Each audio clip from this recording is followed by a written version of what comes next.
La mutualité sociale agricole, c'est l'organisme de protection sociale du monde agricole, des salariés agricoles, des exploitants agricoles. Donc ça gère la retraite, les allocations familiales, la santé, et elle encaisse les cotisations. Et à côté de ça, elle met en place des actions dans le domaine de la prévention santé et dans le domaine de l'action sanitaire et sociale.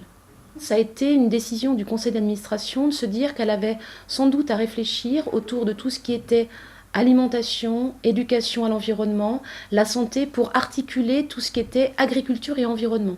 Dans un contexte où les agriculteurs sont souvent en fait assimilés aux agriculteurs pollueurs, et que c'était des gens qui n'avaient pas l'habitude de se rencontrer entre le monde agricole et le monde de l'éducation et l'environnement. Le projet en fait Planète Bleue, c'est plusieurs actions. C'est une exposition itinérante d'éducation et l'environnement. C'est des découvertes du monde agricole et rural à travers des rencontres d'exploitants et des lectures de paysages. Et c'est aussi des voyages des enfants français qui sont partis au Portugal pour découvrir aussi la façon d'aborder l'éducation et l'environnement au Portugal, et puis un échange de l'autre côté avec des enfants portugais qui ont été accueillis en Charente. Initialement, ça devait être la même exposition pour les 3 pays partenaires. Et très vite, on s'est rendu compte qu'on avait des façons très différentes d'aborder l'éducation et l'environnement, de par notre culture, mais de par aussi des méthodes d'éducation qui sont très différentes. Et en Charente, on s'est appuyé bien sûr sur la compétence qu'on a avec les dessinateurs, et c'est pour ça qu'on a travaillé avec des illustrateurs. Parce que le dessin permet justement l'imagination, permet aussi aux enfants qui n'ont pas accès forcément facilement à l'écriture de pouvoir quand même s'exprimer. Et puis c'était aussi une façon de soutenir les dessinateurs charentais, l'économie locale.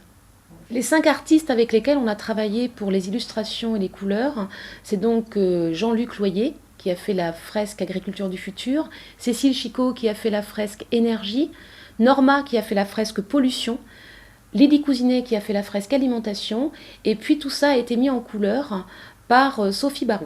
Le budget des 3 années que la MSA a apporté, c'était 554 000 €, avec une participation du FEDER à hauteur de 212 000 €, 37%.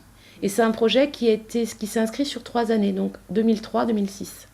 Et ça a concerné à peu près 6 000 enfants sur ces 12 semaines consécutives, environ 150 agriculteurs et 500 adultes des espaces sur lesquels on était. Ce qu'on a pu constater, c'est que les personnes qui se sont rencontrées sur le terrain, les agriculteurs et les animateurs d'éducation à l'environnement, ont appris à se connaître, à travailler ensemble, et maintenant on se rend compte que les liens, ils ont continué à exister sur les territoires et qu'il y a encore des rencontres qui sont organisées.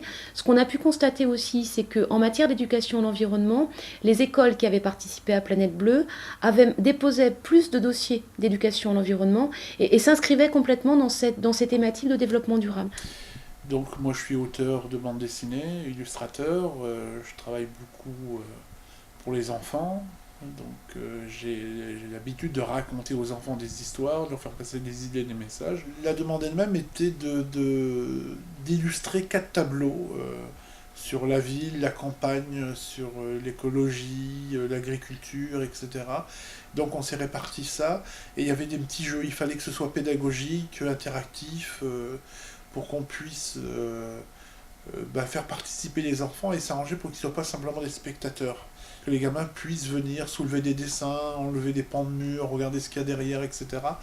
Je crois que la chose la plus difficile, c'est la conception, c'est-à-dire rencontrer les gens qui avaient écrit le projet, se mettre d'accord avec les styles de dessin d'illustrateurs, ensuite bien se documenter parce que c'est peu facile, semblant de rien. Finalement, dessiner, ça devient la partie la plus facile une fois qu'on a bien conçu. Et nous, notre fonction, c'était d'avoir vraiment un message pédagogique à faire passer des idées et les illustrer et les rendre attractives encore une fois. Il fallait que ce soit joli, amusant. On s'est autorisé même à y mettre des petits détails rigolos. On voulait vraiment que les gamins viennent s'amuser avant tout et les avoir par le biais de la bande dessinée. C'est ce qui est intéressant avec ce média, c'est que justement, ça reste ludique. Et puis les enfants viennent et regardent, ils cherchent des petites erreurs, des machins, des trucs, et ça c'est plutôt amusant.